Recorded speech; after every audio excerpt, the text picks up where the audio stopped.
He ruled men who killed without mercy. When the law closed in, he slipped through shadows, lawyers, and fear. Anthony Gaggi, called Tony Ducks, was not a headline maker. He was the headline behind the headlines. He did not shout. He did not boast. He watched. He waited. He decided. He learned that silence carried weight, that a calm man who never lost his temper could be more dangerous than a man with a gun. Born in Brooklyn, hardened by the block, he saw the payoff of control. He chose discretion over spectacle. That decision shaped a life. Carlo Gambino saw the talent he could use. Under Gambino, Gaggi became an operator, a fixer, an architect. He moved from petty roles into the engine rooms of organized crime. Loans, betting, extortion, labor, infiltration. He handled problems. Other men left bloody. He made problems disappear. Colleagues called him reliable. Enemies called him cold. He curated a reputation, invisible, effective, indispensable. The family structure rewarded loyalty, silence, and obedience. In that structure, Gaggi flourished. He was not flamboyant. He did not crave the limelight. He wanted influence. Influence is subtle. Influence is information. Influence is relationships.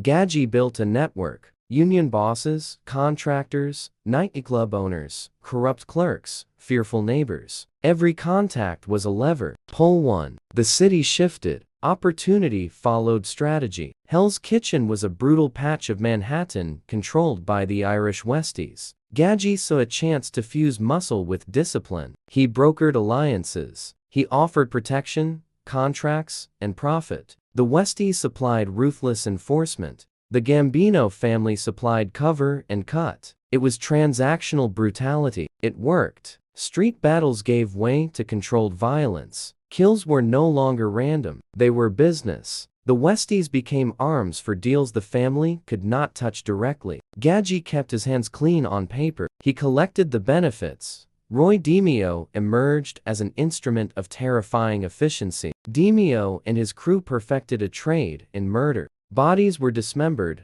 concealed, erased. The DeMeo Crew created a supply chain of violence that fed the profits of higher-ups. Behind their operations sat oversight. Gaggi, in the role of the captain, provided the necessary sanction. He was not present in the grisly rooms. He did not step into freezers. That was not his job. His job was permission. His job was to cover. The crew did the dirty work. The nickname Tony Ducks came from a pattern. He ducked indictments, convictions, and exposure more often than men had reason to. Witnesses recanted. Cases collapsed. Evidence vanished. Some said it was luck. Others knew it as a method. He cultivated relationships with lawyers. He pressured witnesses, and he quietly rearranged facts. The streets told stories. The press wrote rumors. He survived. The name stuck. Tony Ducks, the man who slipped away. At his height, Gaggi's reach touched docks, construction sites, restaurants, and gambling dens. The family's money lines wound through Manhattan's arteries. Payoffs for unions, kickbacks for construction contracts, loan sharking, and the laundering of cash through legitimate fronts. The 1970s were a boom for organized crime and a boom for Gaggi's influence. He shaped supply and demand for violence the same way he shaped markets. Quiet control, again. He preferred it that way. For years, the law could not bind him. The FBI, the nipped prosecutors, they tried. They surveilled. They wiretapped. They placed informants. They pursued leads. Time and again, the cases against him weakened. Juries issued hung verdicts. Witnesses disappeared or changed testimony. The bureaucracy of justice colluded with the economy of fear. Each failure added to his aura. But even the patient man meets pressure. The DeMeo murders made noise. Too many vanishings forced attention. The family began to fracture under paranoia and betrayal. DeMeo's death signified both consequence and calculus. Gaggi, who had long navigated the tides, found the current shifting beneath him. The FBI's investigations grew relentless. Evidence mounted. Networks frayed. Allies grew cautious. His health eroded with age and stress. The shield of invisibility cracked.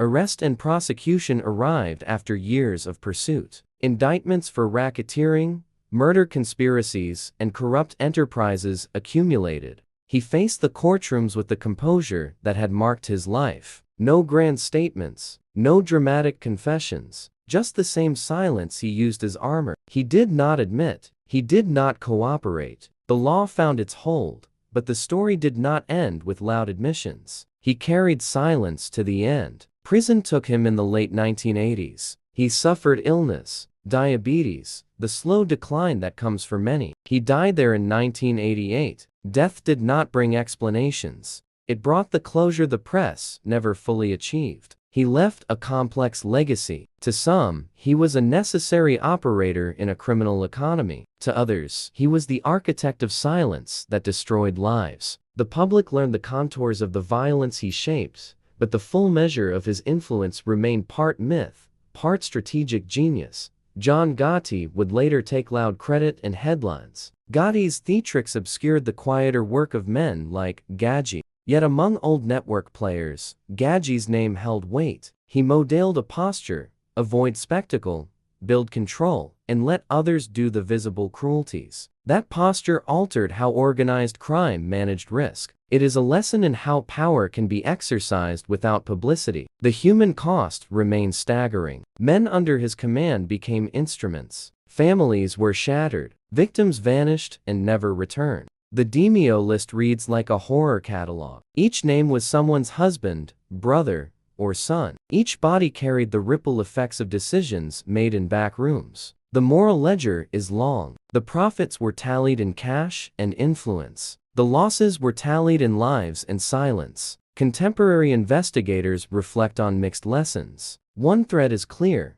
institutional crime depends on networks of enablers. Politicians, crooked businessmen, compliant officials. Gaggi's operations show how organized violence functions when embedded in neighborhoods and institutions. Another thread is the cost of secrecy. Public attention, when it crystallizes, forces change. The DeMeo revelations, the wiretaps, the informants, they moved the needle, but not before much blood had been spilt. In the end, the story of Anthony Gaggi is a study in quiet power. It teaches how influence can be wielded with patience. It teaches how systems survive when men choose anonymity over acclaim. The Gambino family's arc passes through loud headlines. Gaggi's life reminds us of the mechanics behind those headlines. He was the man who avoided the camera. He was the man whose name rarely graced front pages. Yet his hand-shaped decisions changed neighborhoods, bent institutions, and took lives. That is the paradox of power in the underworld. Loudness can build legend. Silence can build an empire. Anthony Gaggi's life ended behind steel bars and hospital curtains. His empire dissolved and reformed under others.